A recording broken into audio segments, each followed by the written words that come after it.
Sister, nashobora kubibariza? Ego ntangorane. Ni sawa? Ego ni sawa. Unakomeye?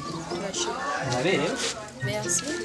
Sasa ahantu sindahamenye nashaka ndabibarize akayira kamanuka hajya hepfo kugira ngo nshobore gushika ari hepfo. Uramanuka hama ucukunja à gauche. Ucubandanya ujo wabonetse. Sawa mbese? Sorry gato. Wame ndarano ndakuzi. Cheo? Wapunzi he?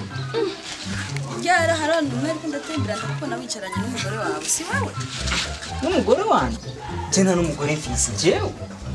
No barambonye he. Tena na Facebook afise. Oya ingorane si bya Facebook ngaho igeje mekana. Oya ni wewe mbyiza ukuri ntanaki. Wafise je ahubwo gusangira aba wari he.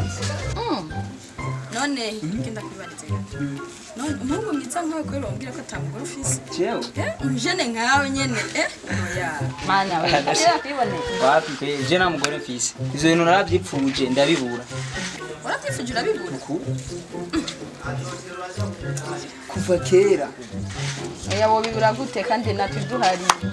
Ibintu nyene byo kuvugana tukicara hamwe hasi kabiri. Si ibintu byo kuyagira mu barabara nivyo kuyaga bicaye byo. Basi ndagusaba ikintu. Udashobora kugenda muhira tuvugane gatonya ntangora. Muhira wanyu. Ntangora. Sawa. Sawa rero karibu. Uri kirofa wowe w'ibyo nivyo bizokwica.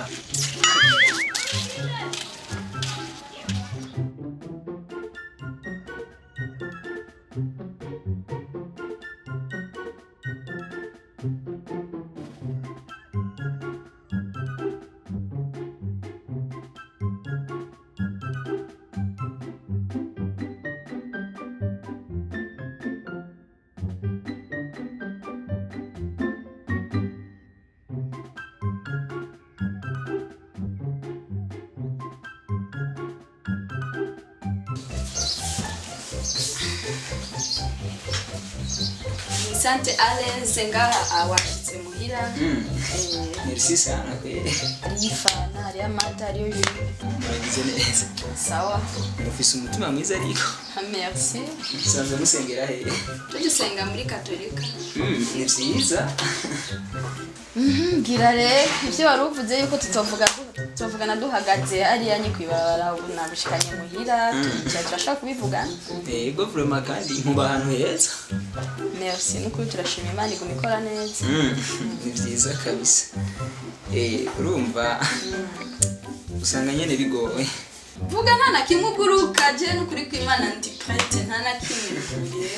Ni vyiza gusa urumva vraiment narabyipfuje ndayibura vraiment. Wifuje iki? Oya vraiment n'ukuri. Nashaka munsengere nzoronka akazi. Sa? Umuntu agusengera uzogira akazi? Kuko mazina agacuma atakazi fisa. Yeba wowe ndumiwe. Hewe. Uyu mwanya wose kumbe nivyo onye wagira uvuge. Nico gusa ico naracifuje vraiment ndakivuga narahise umuntu nansengera ngo ndonka akazi ndamuha. Ndumiwe. Burya sanze atakintu urimo. Ya gusa erega ikintu ugikeneye urashobora gusanga yiruka kirondera ukakibura. Uranciye intege n'ukuzimana. Ico rero nico nashaka mufasha. Urumva je ntakazi umwanya wiwanje ngo ndiko ndagusengera. Ndasara. None je murambona kenshi abakobwa musaba amahera abahungu iki. None kubera ikibasi mudafatana kanya mwisegonda rimwe ngo mubasengere basi bazoronka akazi. None nkubona turi ko mucu usaba ibyo uje kugira. Atayufise ntayufise naho no gusengera iviri kirabura ntaco wovamo. Ahubwo bizambo numenga woduvira mu tukavayo ukagenda nta ukuru ntagariza umwanya. Umva ndagukuye hariya hose tuza no ngaha nyene nibaza yuko ngira ndonke. Sohoka. Sohoka mu nzu. Oya gusa mugabo. Yego kweli. Sohoka. Genda. Kandi niwambona no kwibarabara ntuzupima undamutsa canke umvugisha nzokumena ugo rutwe wamuhimbiriwe urabona